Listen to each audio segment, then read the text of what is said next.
po pala ang aking nakuhang mga pipino doon sa tanim ni Papa na medyo sumayad na sa lupa. Kaya pinagkukuha ko na.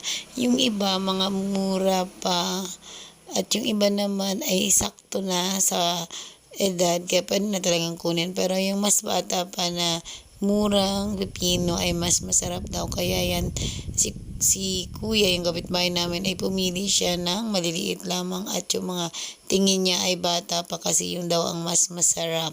Ayan, pagdating sa bahay ay pinunasan ko na nga, hinugasan ko nga pala muna yan kasi medyo may putik at nilinisan kong mabuti. Ayan, pagkatapos ay titimbangin na natin.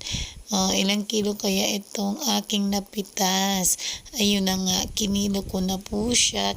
Kilo ko na sa tagi 1 kilo kasi meron na siyang may-ari. Bibilihin na, kikiluhin ko lang daw para alam nila kung magkano ang kanilang babayaran.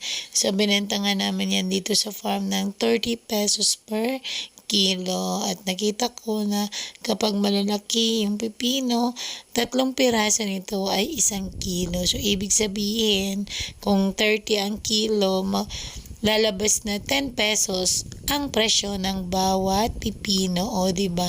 Sinong gusto? 10 pesos ang isang malaking pipino. Ayan, mataba, masarap, at fresh na fresh. 10 pesos. Pero bibili kayo ng 1 kilo, 3 piraso, may libre kayong isang maliit. O, diba? Parang 1 1/4 na siya.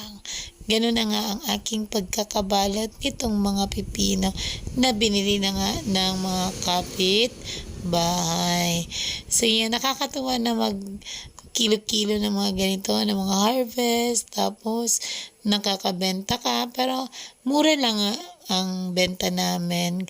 Gayon pa man, nakakatulong na kami sa aming mga kapitbahay para makatikim sila ng mga preskong gulay sa murang halaga lamang. So, anong ginagawa ninyo? Mag-order na po kayo sa amin, yung mga taga-Legazpi, mga kumarit, mga kaibigan ko, dahil mayroon po akong pasobra sa bawat kilo na bibili ninyo. Maraming salamat sa panonood. Hanggang sa muli.